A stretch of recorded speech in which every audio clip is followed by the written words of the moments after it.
Well, you're supposed to be a man of few words. God damn it. Okay, are we ready? Are we good? We recording? I know.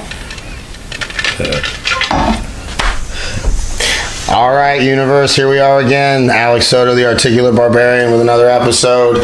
We're going to see by the end of this episode, when we're done chopping this thing up, whether it's going to be the Articulate or the Barbarian episode, because I believe it's going to come out, start one way, it's going to end another. So today we have Antoine Whitter. Yes, sir. Fashion designer. I'm going to be totally honest with you, man. This is exactly what I found when I found you. This is what I see.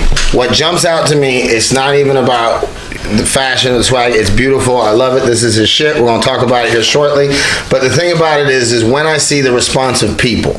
So you post something, right, and all of a sudden it's ding, ding, ding, ding, ding, ding, ding, ding, ding. Yeah. And I'm like, whoa, what is this all about? So then I just kind of start keeping one eye on you. Yeah. I just keep one eye. Okay. See, the kids messed up. They showed me how to do 3 things on Facebook and left me to my own devices. So I just started doing what I used to do in old business, applying it to this new thing. So I just said, what the hell is all this? Bing, bing, bing, bing, bing. So I said, all right, well, I'll keep an eye on it. So every time something comes out. Yeah. Every time something comes out. Bing, bing, bing, bing, bing. So I said, all right, well, I'm going to reach out. And I know I come on strong, bro. Yeah. I know I just out there, because you see, Charlie Murphy, the late, great Charlie Murphy, who I saw right before he passed away. Okay. He was on an episode of my guru, Joe Rogan's episode, years and years ago. And he got out there and he said when he realized how much money there was to be made, being able to tell stories, right, he said, I didn't have any time. I didn't have time to learn it. He said, I jumped in. I don't have time. So now where I'm at, man, in my point in my life, 42 years old, my youngest gone off to college, and now I don't have time to figure it out. I'm just going to do what I do and come on strong, but I'm polite. I'm always polite. But the thing about it is all I want to know is I want to see the story. I know there's a story. And the thing about it is with the power of podcasting now, with the links and stuff, we're going to do a tremendous boost to your brand. But more importantly than that, it's obvious this is a fashion designer. We're going to talk about that. Obvious, all that stuff's good to go. But we're going to talk about Antoine Whitter. All right, so welcome to the show. Thanks for having me. Oh, and by the way, world, if you're going to hear something in the back, my man's got little ones, and he had to bring them because it's late at night, and we grinding, okay? So, and it's been a while since I've had little people in my house. It's been quite a good blessing. His beautiful wife's out there keeping up with these little nappy thing. I'm going to pop them in the head. Old school, I'm just playing. I ain't popping your kids nothing. So, but no, it's beautiful to have little kids. So, universe, y'all listen, y'all separate. Try to hear what they're talking about. We'll see. So tell me about Antoine Whitter. Who is Antoine Whitter? Man, who am I? Just, regular person, you know what I'm saying? Just have probably some goals, I never really had goals. I never even really thought about it, coming up. I was just a ladies' man. Okay. You know what I'm saying? I can relate. I felt like that was my gift as I got older, I gravitate to being around women more than wanting to be around men. Only because men is that they, a lot of jealousy if they felt a certain type of way with men. So, I just wanted to make women laugh, in ways, stuff like that. But, I'm just a regular person, and once I started just getting older, I just felt something within that I was just more than a regular person. Right. In a sense, you know what I'm saying? And then once I had started getting some money, I'm like, I always said to myself, I need some money that's going to make me stay, because I could go to liking somebody, and if I go to liking them and I end up liking them, I have to leave for a numerous amount of years, it's gonna hurt my feelings, and I didn't want that to happen like that. Right. So, but I still ended up leaving. It didn't hurt my feelings. It was something that I felt like I needed. I didn't know that I needed to leave in order to feel a certain type of way until it happened. So once I went to prison, it was like, damn, I'm here. Right. But I hadn't been in foster homes for numerous amount of years, so I'm like, I'm only here for a certain amount of time, and I don't have life. Right. You know what I'm saying? So I'll be out. But while I'm here, I'm gonna utilize this time the best way and the coolest way I can possibly do it. Okay.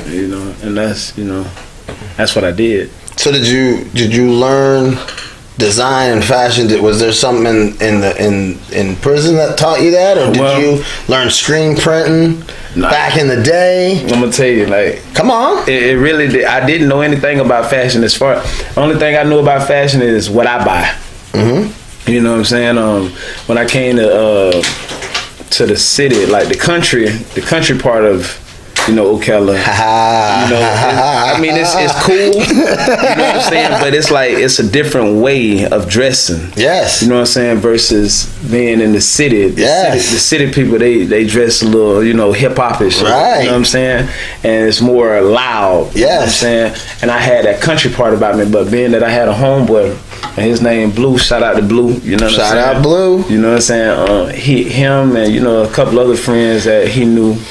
They was dressing, and it was like a little different from mine, like and I took a liking to it, and I'm like, if I'm gonna be in the city, I have to dress something like. So where are you at this point in the city? Are you talking about up in the city in Ocala? Right. Okay, so now remember, folks, we live in Central Florida, and I actually wrote my whole half of my bit is if you were here before here was here.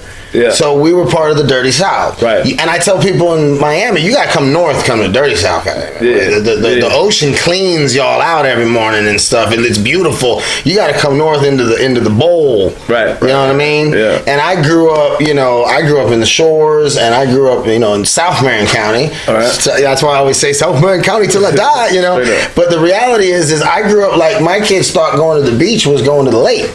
I didn't tell them there was salt water until way later because it's a lot further to drive. Right. You know what I mean? So it's like I try to explain to people like I did a gig a couple weeks ago at a company that basically, for the most part, are black vegans. Right. Okay? It's a modeling agency, awesome people, but the thing about it is the only people there that was over the age of 30 was the people who owned the restaurant and the couple of people there that were vendors. And I went up there, and I'm an urban comic. I mean, I get booked. Most of my bookings are in black rooms or in Hispanic rooms. So I go up there and I start killing it, and they're looking at me like, are you talking about black people? and it's funny because he's asking the person, and I'm as far away from them as you and I. And he's going, is he talking about black people? And I go, I can hear you. I mean, I just made the whole bit about him. I'm like, you do know I can hear you, right? I'm like, are you kidding me? Are you really asking him that right in front of me? I mean, that's it's almost like it's like the city folk, they don't know. Yeah. It's like I try to explain to them where I come from, and they're all like, oh, where he comes from, and then they come out here. Dude, I bring people out here and we go party where I come from, and they're just like, bro, I ain't never seen nothing like that in my life. Yeah. So the thing about it is so you went in. All right. So where was the country if you came to the city? Like the city of Ocala is just like the downtown, right? East, southeast, and southwest Tuscaloosa, right. That's the city. The country starts like when you hit Anthony. And yeah. Before you probably Reddick and Anthony and all that. That's the country part. Is that where you were from too? Yeah, I was back from them. So you're all about it. So you know, and you're probably very familiar with the Reddick Bad Boys. Yeah. Shout out Reddick Bad Boys. I did a lot of work for them in the past. I had a body shop, so I used to do a lot of donks and stuff out there with them. Yeah. So that's good. Man, when I came to the city, the dress code was like a little different to me. And not saying that the country couldn't dress. It was just like more laid back in a sense, you know what I'm saying? The city was... Well, I mean, it was sloppier because we're sloppier in the country.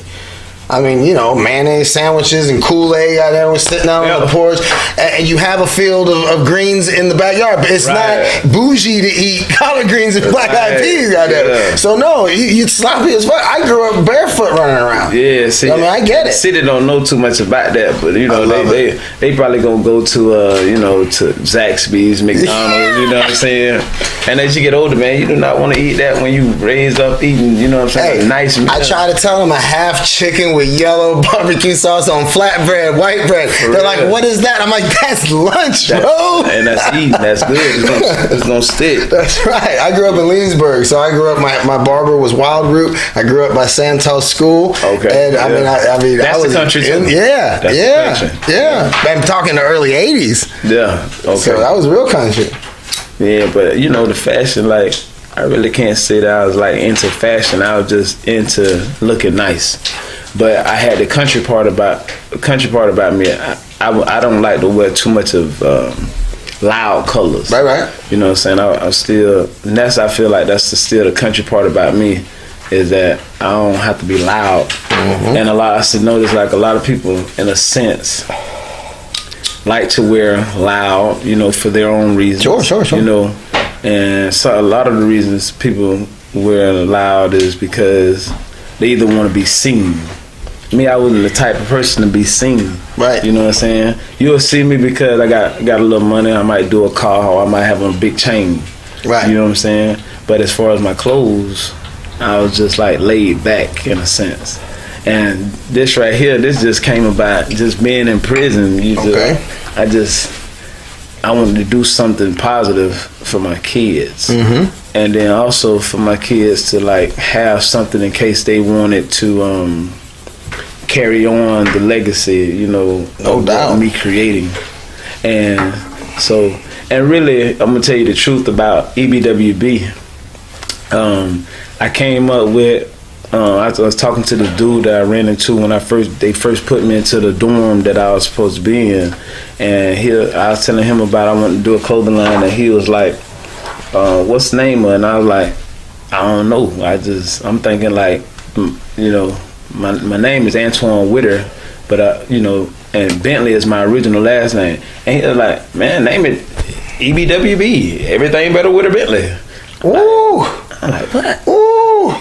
I was like, say that again. It's like, everything is better with Bentley. Everything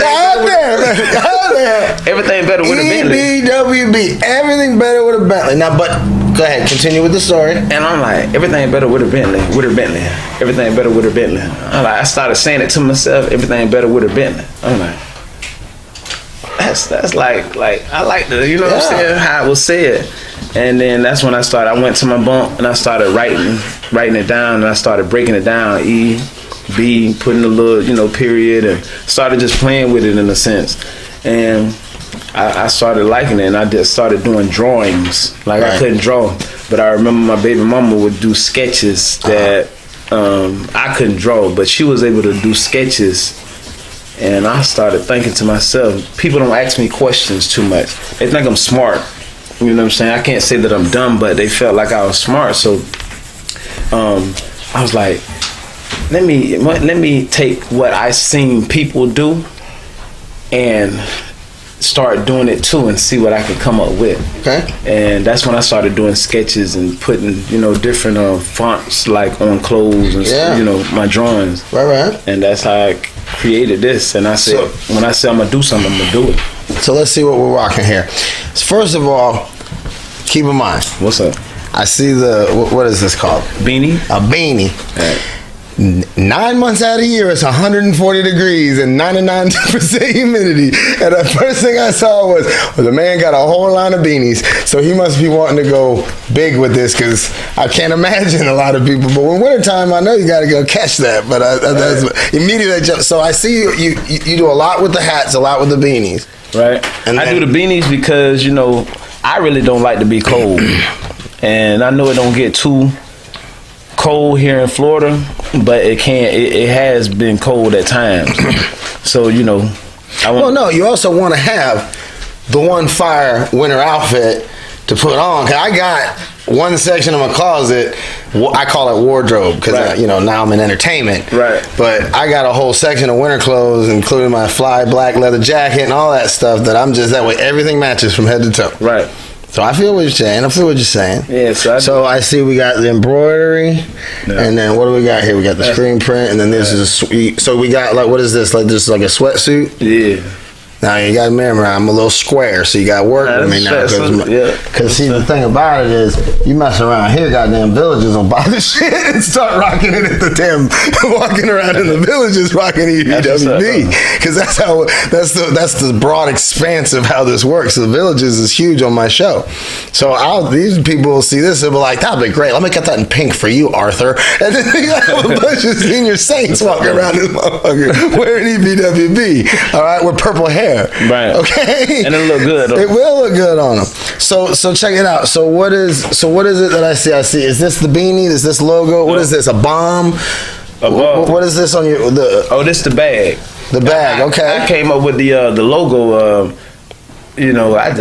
I don't know. I'm like, I know I like to fish, and when as a kid, like this is like me, and anybody, I didn't know that so many people was raised up in foster homes. You know what I mean? Till I came out and told my story.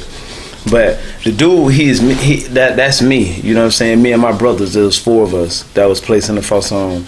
But the dude, he's carrying a stick, but it could be a fishing pole. Okay. And the bag is pretty much your book bag. Okay. You get what I'm saying? Because when you leave from home to home, you either take your book bag, you don't pretty much bring all your clothes. That's deep. Man, I love that shit. What I'm saying? That's why I love this podcast.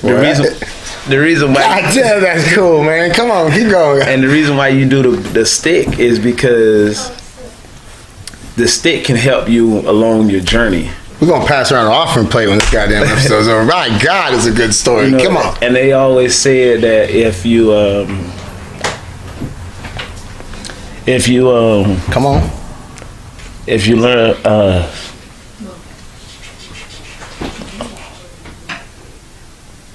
take your time. If you learn how to fish, then you'll be able to feed yourself. That's right. But if somebody feeds you all the time, then come on. If somebody feeds you all the time, you won't learn how to fish. You know what I'm saying? So me, when you like a foster kid, it's like you gotta survive. That's right. Have you like? So the dude, that's like me and my brothers or whoever else that like experience, this situation. It's like you want to learn how to survive, and that's right. You put a string on the end of that fishing pole or that stick, you can start to some water and you can fish. Let me hear that. Let me listen. How when you look at all these little city boys, right? Yeah. And they so tough. Yeah. And I said, put yourself in a situation where you need to get some food, and you don't have money, and you don't have means, right. And then what's funny is they pass judgment on us country folk, like we dumb. Yeah. Meanwhile, we can catch a goddamn fish, right? And we can survive. And the thing about it is yes, we all have. Bill Burr, I ain't stealing his thunder. Bill Burr says we all have shit sandwiches, Antoine. Yeah. It is not for me to say my shit sandwich tastes any worse than yours. The deal is though. You could have stayed there. Yeah.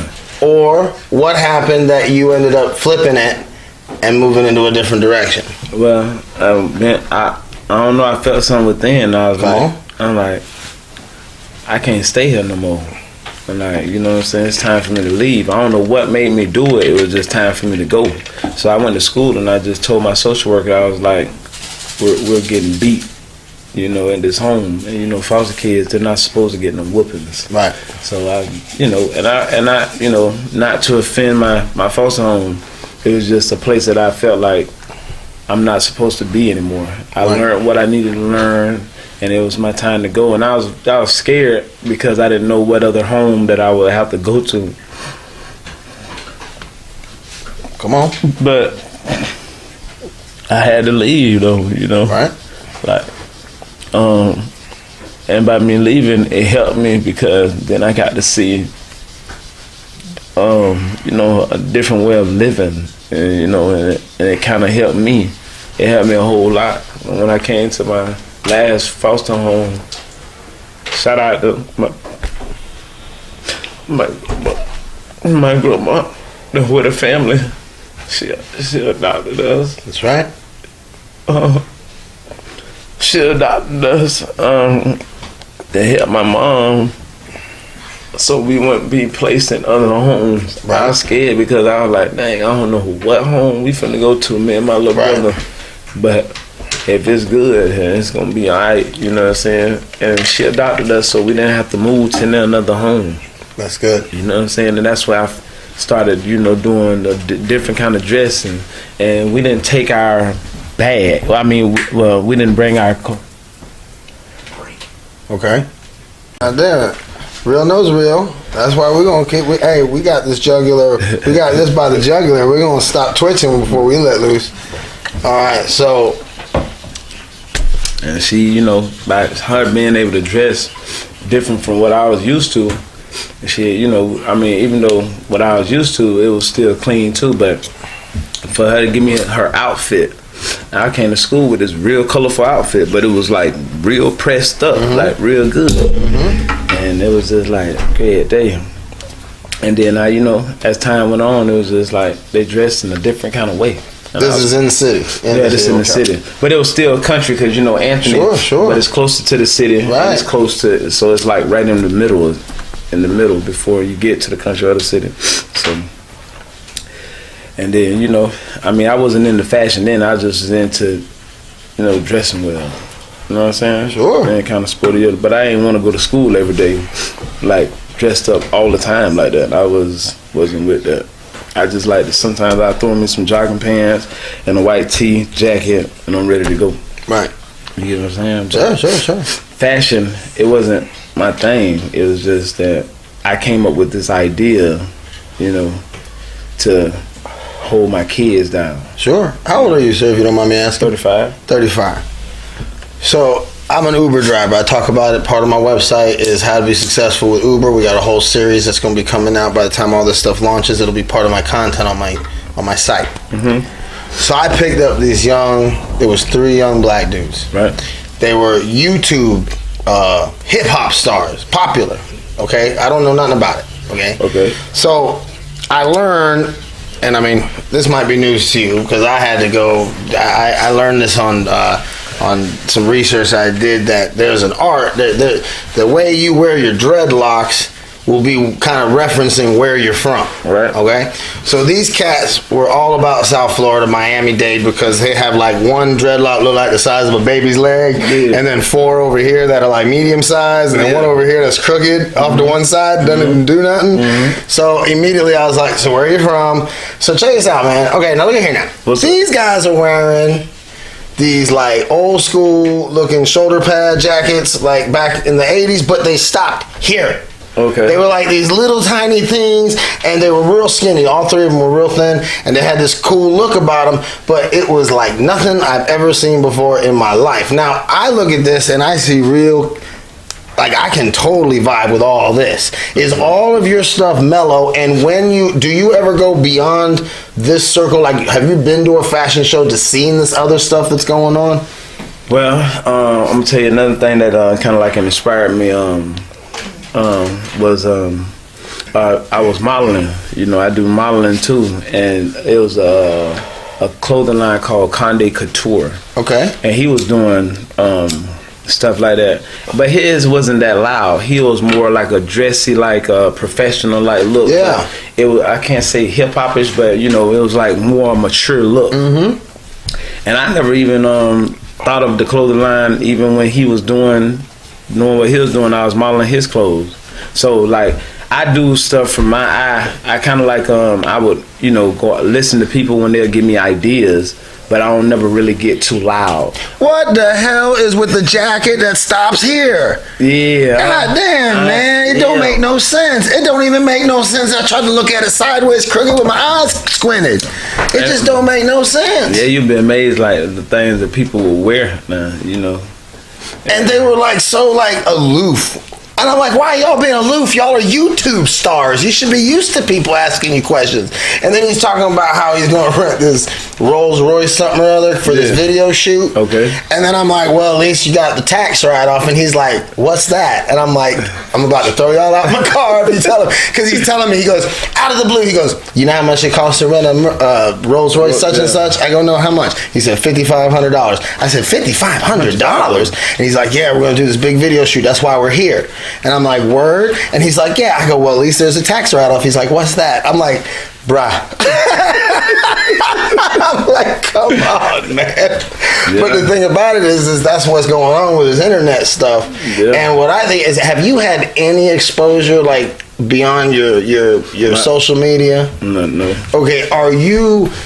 this is like what I call boutique, because it's not like you have some giant warehouse in some other part of the world crunching this stuff out for pennies. No. So you're obviously making this stuff in-house. From the house. One of my people that I've followed for years, who's a huge inspiration to me, is a dude named Rob Bailey. He has a clothing line called Flag Nor Fail. Back in 8th grade in summer school, they taught him how he could make his own screen printing. Okay. And now, fast forward to today, and because of his YouTube, and because of his social media, and because of all the videos he's got on YouTube, he is a multi-millionaire all over the world. So the thing about it is all of his stuff. What I find so amazing about his stuff is he'll put a line out for 30 days. And at the end of the 30 days, whatever's left over will still be available to buy. Right. But you can't just be like a year later, be like, man, I want that one shirt. Can't do it. Not with him. Oh. It's all boutique. See what I'm saying? So I look at this and see this as a small, niche-y thing. However, are you mentally prepared? Because I'm just saying, bro, this sumbitch is going to go out next year, and immediately the first 8,000 people are going to see it. And then by the time this show episode airs out, I will have already been on 5 radio stations, and I've already got people, like, it's ridiculous. This is totally out of control. So, like, I'm just saying, with that story, and with what you're doing here, man, people are going to lose their minds, man. And we don't even have a business card. And we don't have a fucking business card. So the thing about it is like, you know, this is badass stuff. But I mean, it's like, you know, Anzia, I mean, you know, we got to get them connected. We got to get them pushed through. Goddamn, you better buckle up. I'm ready though. I bet you are. I'm ready, you know. Who doesn't get into this with aspirations to do things? You know what I mean? Yeah, I'm ready. It just amazes me how small this town is, and how you don't know who Mosley is, and how I got to get you two connected. Because that dude is doing all the promotions for all the stuff in all the venues, and he has a huge spot right over here. No. And Thomas is going to be on my show soon, so that's why I shout out Thomas Mosley, Diamond Sports Bar, and I got one for you, homie. And I mean, you know, we were just at the Blackout Grown and Sexy night. Everyone dresses nice. They play beautiful music, like, you know. And then at a certain time, that place closes down, and like 300 fat people come on in there. It's crazy, dog. Oh man. But anyhow, but that's not what I'm saying. As far as networking, people that you need to meet, and I mean, and Zia, I mean, she's the perfect person, because her magazine 300,000 people a month. Oh yeah, she was telling me about it though. So yeah, it's amazing how small the network can be if you could just make the right connections. Yeah. So all right, well, how long have we been on? We still got plenty of time, right? About 25. Fuck yeah, let's get to it. So you're from Reddick area, Anthony area. Yeah. And you moved to the city, and you moved to Ocala. Right. Now there are people who are laughing their asses off, thinking, "Oh my God, yeah, man, small town." Yeah. But you know, there's some richness to this area. Yeah, it is. And I'm gonna be real with you, we're getting our comeuppance. I mean, there's some really nice spots coming up. Yeah. There's beautiful. I mean, you know, I'm in entertainment, so I mean, not to mention the villages, but in addition to that, I mean, the Shores has some beautiful stuff developing. Yeah. Ocala has some great bars and great nightclubs, because that's and you know, we're looking at getting into a 300-seat theater to do a show. Right. And I mean, there's like, it's almost like the one thing that I feel like, and this is something that, like, I'm just trying to figure out, like, ways that we can make all of this work. See, I want to do what's called the Council of Hustlers. Okay. And I'm doing a Council of Elders as well. But that's for another story. A bunch of old people like, bricks and mortar back there.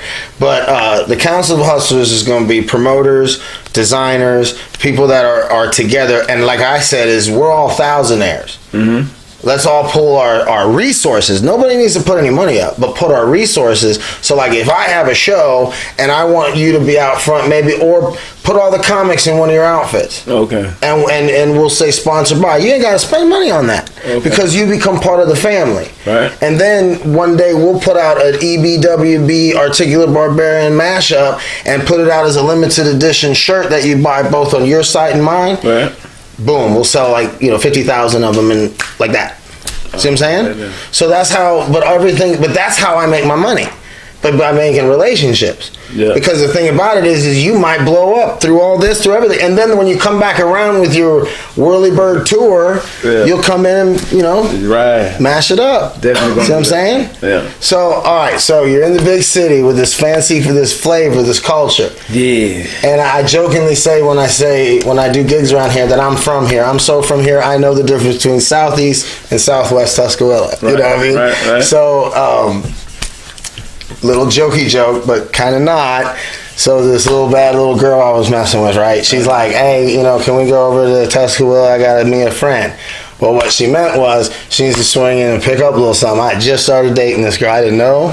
So I come pulling up, and I pull up Southeast, and there wasn't nobody there. Oh, no, it was Southwest. She set it up the whole time. And I'm like, look, I'm too old to be driving around in this bad side of town in this weird situation with this little blonde and me. Yeah. So I pull up in there, and, you got to be smooth. When you're in this situation, you got to be smooth, right? So I'm trying. I got my GPS and looking for the site, and I'm on the phone with him. I'm like, I don't see you, man. Where you at? I'm right here. Stop. And I'm like smooth like butter. And he goes, I'm right here. And I look, and he's waving the phone at me. He's wearing black top to bottom. Right. So I'm doing a 5-point turn at 2 o'clock in the morning. Yeah. We pull up. I make her put that stuff somewhere I don't even want to talk about. And we haul the hell out of there. And the whole time I'm laughing, I'm going, you're wearing black on black at 3 o'clock in the morning where there's no street lights. You got to work on your customer service skills, man. So that's the last time I put myself in that situation, because next time, I ain't gonna stop at nobody's friend's house ever. But the thing about it is there's a fun little culture about this town. There's a little bit of mischief going on in this town. It's so funny. You always hear about things like dude walking naked, cop pulls up, dude's just randomly walking naked on the side of the road. Yeah. You know what I mean? And it's funny too, because I got a lot of these young comics that they're just young, and they don't really have a lot of life experience. Mm-hmm. And they're like shocked about this Louis C.K. thing where he exposed himself in front of people. Mm-hmm. And I'm like, not that I condone it, but I said I have people that when they start drinking, they get naked. I don't know why. What? My whole life. Country ass folk, man, they always wear no shirt, big belly. And then when they start getting drunk, man, that stuff just starts flying off. I didn't know it was that big a deal. I was like, he didn't actually do anything. Yeah. Not that I'm condoning it. It's horrible, bad Louis C.K. But do we need to ruin his whole life? You know what I'm saying? Yeah. And this guy's looking at me like, what planet are you from? And I'm like, wait a minute now. And I don't know. Because where I come from, we would whip, the kids got whooped in the street. They look at that as shocking. Yeah. They're talking about, you got to be quiet because the kids are in the house. I was raised, they were like, get to the other side of the house. Right. What? So, it's just a different type of people growing up. So, where do you get you said you were low-key coming up. Mm-hmm. And you're out, and your line is more or less low key. But what inspirations did you? Okay, I love the story of of where that, and I love the bag. So now, what are we working on? Is it primarily just the sweatsuits and the hats, or? No, I have shirts. Like you see, I got the shirts. I pretty much I look on Facebook and I just get ideas. So I kind of like be all over the place. Like I do different hats, the beanies, the sweatsuit. But being that it's cold, I did the hoodies. You know what I'm saying? Keep people warm. But the inspiration is like people that kind of like not just my struggle, but anybody that has a struggle. It's like to kind of like motivate them, you know what I'm saying? If they don't have a dream yet, or you know what I'm saying, haven't came up with anything, just keep living and just kind of think of something. But if you once you have kids, And if your kids is something that you care about deeply within your heart, you want to really kind of like, once you start having them, you really want to kind of like buckle down on leaving them something, because in the world today, you never know. You're here today and you're gone tomorrow, gone that night. No doubt. You know what I'm saying? And me, I care that much for my kids to know, because you never know when you'll die. So you know what I'm saying? I care that much for them to know, like, Dad did something. No doubt. So that's the reason why I wanted to just leave them something. And that's something I'm gonna work it until I can't work it no more. I'm almost thinking, like, I'm imagining, like, because Anzia has a tremendous story too, and I'm wondering if this Council of Hustlers thing wouldn't transform something into, like, where we could go to, like, boys and girls clubs, and we can go and we can actually do like a TED talk for the urban, for the urban streets. We could have, like, eventually we could have tennis court. Basketball courts, the big ones, and put them all together and do stuff all that. But it's such an inspiring story. So, how long have you been doing this? I guess so. When did you say, all right, I'm gonna make my first blank? When was it? Let me see. I don't know. It's been some time. I've been out going on 3 years. Okay. February the 2nd will be 3 years. But I probably started as soon as I came. When I got out, I probably trying to get my money up. So as I was getting my money up, I would go to a screen printing place, and they would, they stamped me my first shirts or whatever. So I've been doing it for I would say since I got out, but I didn't get my first shirt printed until probably like a year later after I got out of prison. I got out like the beginning of 2015, yeah, February the 2nd, 2015. So I probably printed up a shirt probably like a little while after that. And then I brought the stuff to do my own.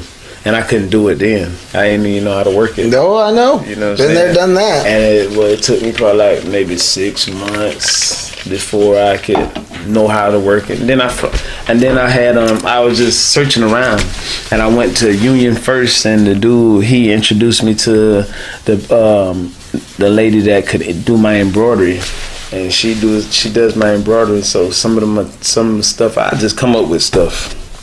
See, like, I got a guy, Kendall T. He's a young hip hop kid who just now over the classic performed with Lil Wayne. Right.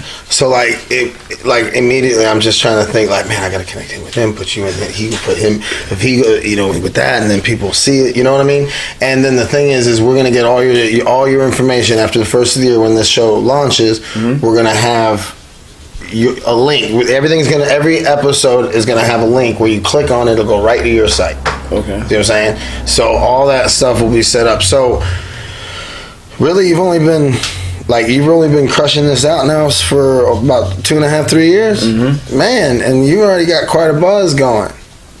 Yeah, I try. They say you got to lock down your city first, so I try to get the. Who's city. they say? Who's they? You know what? I've always heard about they. Who's they exactly? Yeah, the people. That's what they say. Okay, they. People say you got to get your city feeling it first. So. Okay. And they show love. You know what I'm saying? Even if I have to give it away, just for them to wear it here. Yeah. You know what I'm saying? But the city know me, so they show love. Okay. But I just keep going. It's fun That's to right. me too. Absolutely. You know what I'm saying? It's something fun to do. And then my kids, they rock it too. Oh yeah. I make sure I keep them in it too. Oh yeah. I bet you bet. My kids had to deal with it too. They had to deal with this their whole life, man. Whole life, man. Yeah. Poor things. And I raised my kids from scratch like biscuits. I had custody of them. So I had them 3 and 6 when I got them. Oh, you don't have 2? Yeah, 2 girls. Okay. And after the second one, I got clipped. I got a whole bit about that too. Oh man. They said they give you 2 Valium to take an hour to hour and a half before surgery. Yeah. And with that, the 2 perk 10s. You got clipped for real? Yeah. And between that, the 2 perk 10s and a blunt I smoked before I went in, I was good. Oh yeah, I tell everybody, y'all can pass me around like a joint. I ain't fucking around, dog. I ain't fucking around. There will be no sibling rivalries when we die. Which bloodline gets what? No. Oh man. But yeah, Was that hard though? Like, no, best decision I ever made in my life, boy. I went in there stoned as hell. I saw a guy, he looked nervous. I said, "Hey man, what you here for?" I was so wasted. Was it a long procedure? No, man, in Quick, and out. Dude's talking about snow skiing. Yeah, I was snow skiing with the kids, and he's talking to the assistant the whole time. I'm thinking, because I had all that shit in me, and he did something, and I didn't feel nothing. Next thing you know, bam, no more babies. Damn. Lethal weapon. Yeah, first baby mama made me almost feel like that. I was like, you know what, man, that was just that situation. I think I can do this again, man. Man, you a young lion, man. You want that muscular bloodline to go. Me, my people ain't that strong. I just figured two's good enough. We don't need no more. My dad can't see. His back's bad. I don't want that for my kids. Oh, man. I said, man, let me do it again. Dang right. But I don't know. I don't know. I'm good right now, though. I have 4. Woo. Sound good. Keeps you moving. Yeah.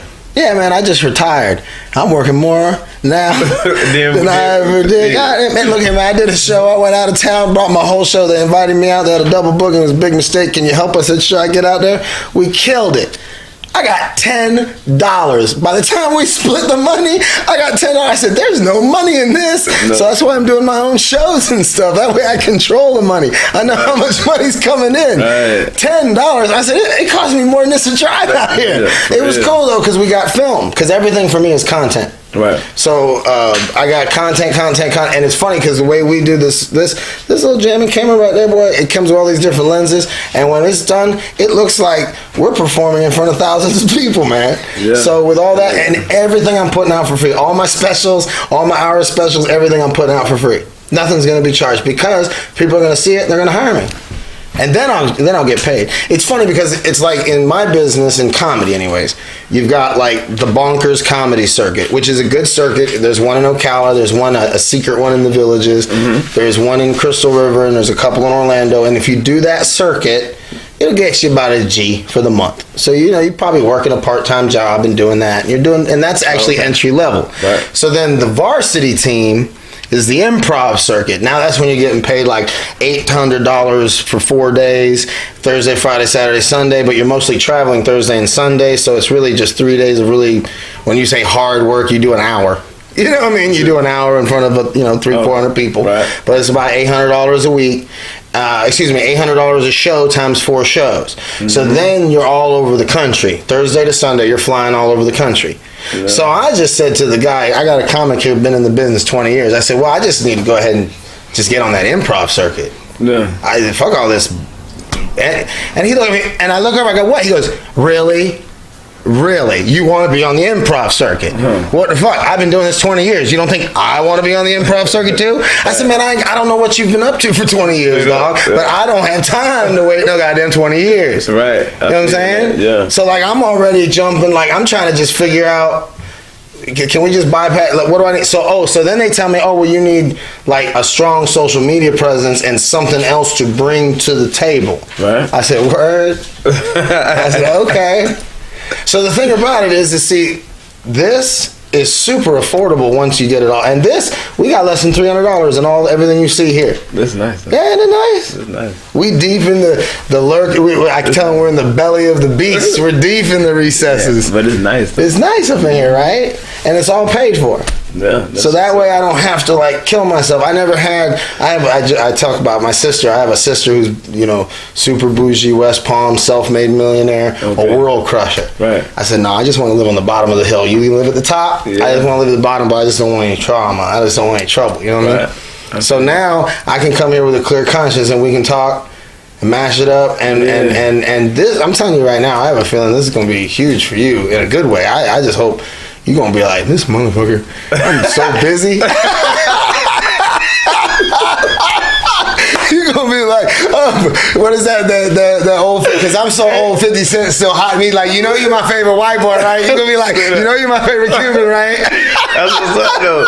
Hey, but you know what, I was like, I got that feeling, though, you know what I'm saying? When you hit me up, and like you hit me up on I think IG and then that thing, I was like, I told my baby mom, I was like, man, I said this dude really want me to come on the show, man. That's I right. think it's gonna be a good thing though. Like, I wrote a bit about you, man. I said I put out all my information. I put it out there, and I put it in and I messaged you with it. And I said 6 weeks later at 3:00 in the morning. Yeah. Damn, man, that stuff was dope. I'm like, oh, what's up, dude? How you doing? that's what I said. This right here is gonna be nice though. Yeah, man, this is gonna be. But I was nervous. That's when I had text and I was like, so what? How we gonna go about doing it? And then that's when you broke it down and was telling me how we gonna go about doing it. I was like, okay. Yeah, how's it going so far? It's nice. Nice, like right? it, yeah. And you see, the thing about it is this is a rotating thing. This ain't just one time and you out. If you got something, because here's the deal. Once the show starts in January, I will have control of which show goes where. Right. And there's really no time stamp. So this could be a week old or it could be a year old. They don't know. Okay. Oh. Y'all don't know.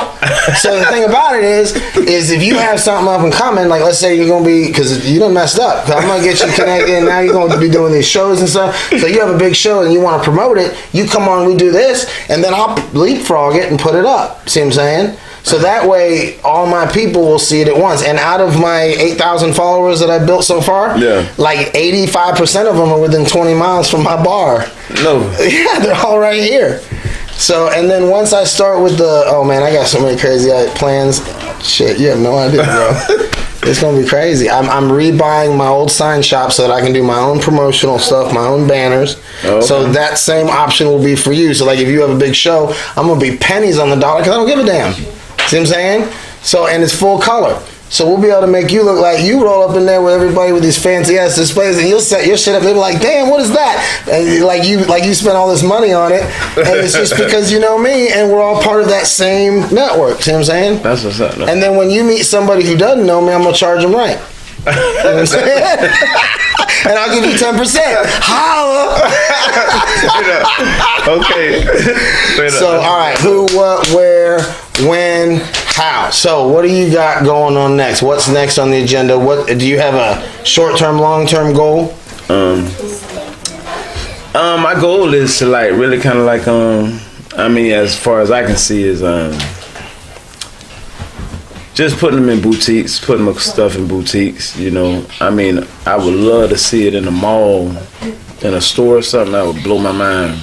I don't know how to go about doing that, but as far as the boutique, I think that's just like a business aspect, like just linking up with the owner of the store and just asking them, you know, how, working out different percentages or whatever, and doing business propositions and stuff like that. But you know, I would love to see it. It's just, I mean, I go crazy now if I see somebody walking with a hat on.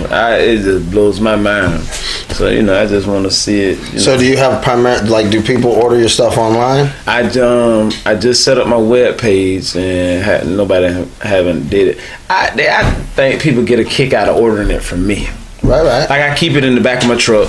You know what I'm saying? And like what I have, I might have my hats, you know what I'm saying, my shirts or a jogging suit, and they get a kick out of. They don't want to go through and ordering offline. They want to buy it from me.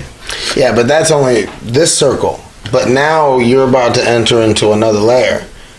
Because, like I said, my demographic is from the middle south, so it's a whole nother group of people, and they don't want you to deliver nothing. It's a gated community. They're gonna order the shit online. So all I'm saying is, by the time the show gets up and running, you need to have that shit up so that I can link you. Yeah, I have it up on my page. Okay, so and you want to go ahead and give the website, or do you want to just wait and then we'll put all the links up? Yeah, we'll wait.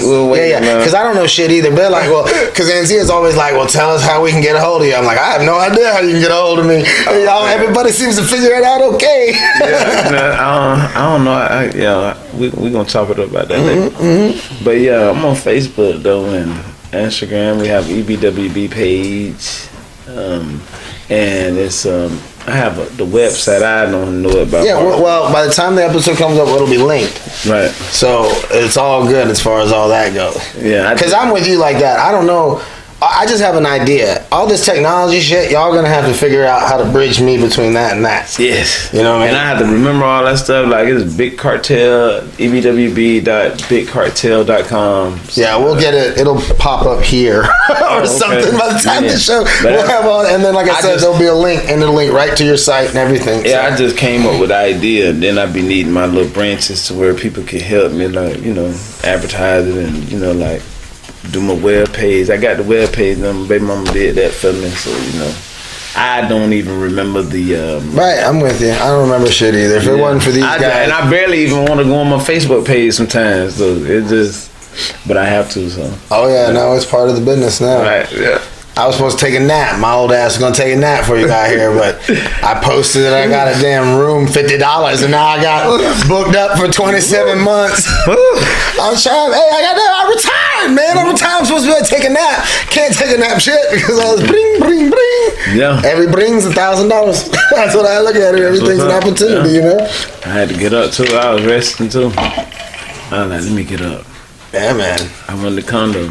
I'm glad you did. Yeah, I'm glad I did too. How we doing on time? We good? We can keep chatting? Yeah, you got about another 15 minutes. Cool, man. Because we try to do about an hour. Okay. And not that it's a rush to get you off. We can chop it up. Listen, I had a guy. His name's Eric Dowes. Shout out Eric Dowes, one of my good buddies. That's what's up. He has an AKA. His character when he's on stage doing comedy is Dale. So when he shows up, Dale is a cowboy, big cowboy hat, country, and he does like this Larry the Cable Guy thing. Mm-hmm. He shows up in a button-down shirt with earrings, no hat. He's Eric Dowes. Mm-hmm. So we sat down and we had an awesome interview about him being bipolar, how he got treated, how he deals with it, how he got an agent. He's very successful at what he does. It was a great interview. Mm-hmm. Then we go to the bar because he was going to perform, because I try to get all my shows on Thursday so they can go perform at my bar. Right. See? Okay. So they come over to the bar and he's drinking and he's like, y'all just keep going. I'll go last. I ain't worried about it. So he gets up there last. He performs, murders because he's badass. Okay. He gets down and he's like, let's go podcast. He was drunker than Cooter Brown. I wasn't paying attention. I don't drink. Right. So I'm running around handling business, being a promoter, doing all my stuff. Didn't realize he was drunker than Cooter Brown. I said, you want to podcast now? He's like, yeah, let's go. So we came back and Dale had the second show. Right. And for 3.5 hours, man, this dude was climbing the walls, hitting all the topics, politics, race, everything. Nothing embarrassing. It was all deep stuff, but he was just off the train. And he ends it like this, and that's what I think. And I looked at the camera, I said, that's podcasting, motherfuckers. Good night. So the point is it's just like, it's amazing. The story I just heard from you, man, amazing. Amazing. So what else we got cooking? And you know what? I'm about to get your ass in a fashion show. You're gonna be busy. Hey, so I'm like, and then you like see when people say it's amazing. I'm like, it's like life. Yeah. You know, like I'm like, and I never wasn't that amazing to you, was it? I mean, I can go back and look at the things that I can grab to, you know what I'm saying, that I can hold on to help me throughout life. But it was like, and at the time me going through it, experiencing it, I don't feel like I went through anything besides not growing up with my mom and not really knowing who my dad was. The dude that we called dad, he passed, and he's not really my dad. You get what I'm saying? It's not sad to me. It's just that you want to know who the dude is that brought you. You know what I'm saying? But it develops you as to who you are, right? Because like I remember having a conversation with an ex of mine, and her daughter was in the back seat, and they're good people, very well to do, and I was having a conversation about people stealing people's shoes.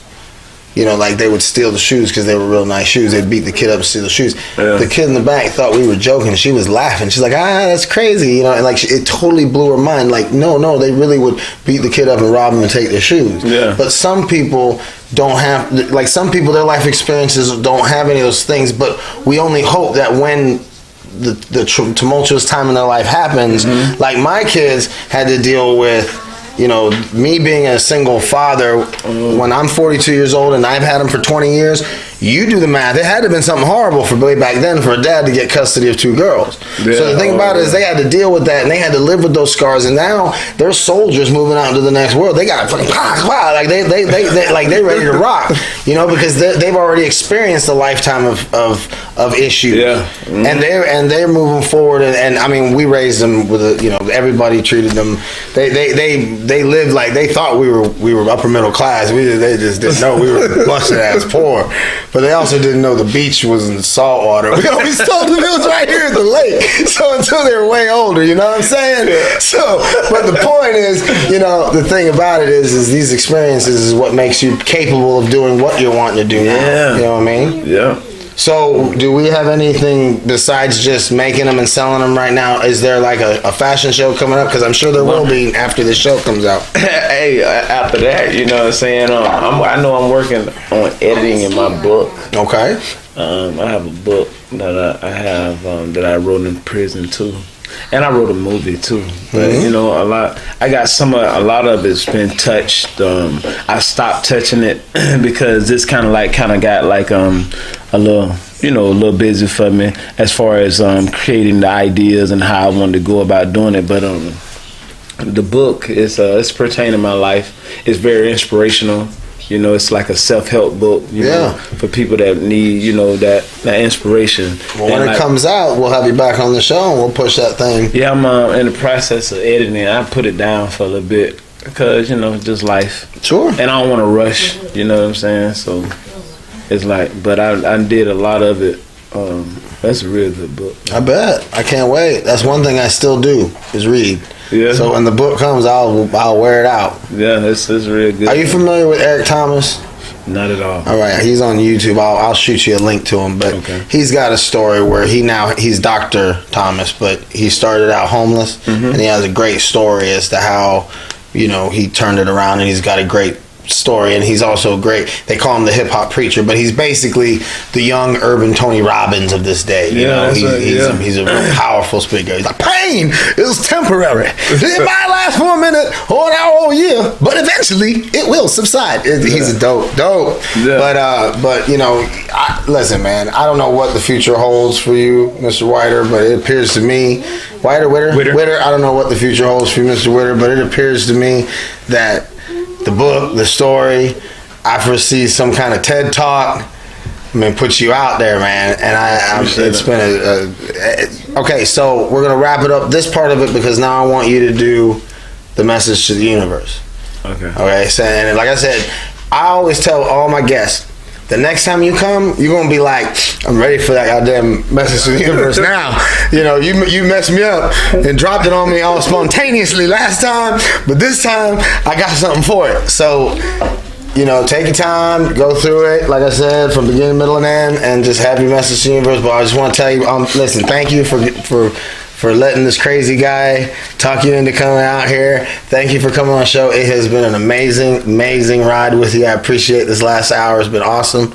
So thank you. I appreciate it. And I hope you come back. I hope you enjoy it. I hope you become part of the Barbarian Circle. Yes, sir. So I think we can definitely use and abuse you. And like I said, I gotta introduce you to it, because the Council of Hustlers, Thomas Mosley is gonna be one of the people on that council, and this is legit shit. We're gonna change. My goal is to change the world.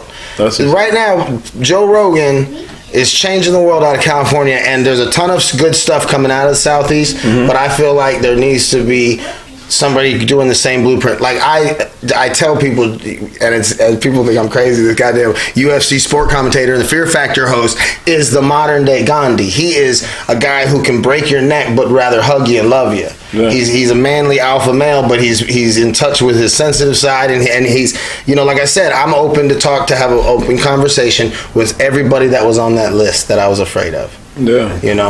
And most of the time what I see is the same fears, the same worries. They want their kids to do better than they did. They all have the same issues in life. And then on top of that, somebody's going to oppress them or hate them or not trust them or this or that or that. And I'll be the first to tell you, in the past, I was the first to be the one that would jump on it, because that's how I was taught. Yeah. You know what I'm saying? And the people who taught me saved me and saved my life. They were good people. They just weren't in the right, they just didn't have that whole open-minded part right. So I outgrew that. Thank you for the time that I got with you, but I've got to move on. So now this is where you get to tell your message to the universe. You take your time, you can do it. When you're done, you just give me the thumbs up that you're done, and we'll close it out. All right. So. I'm ready.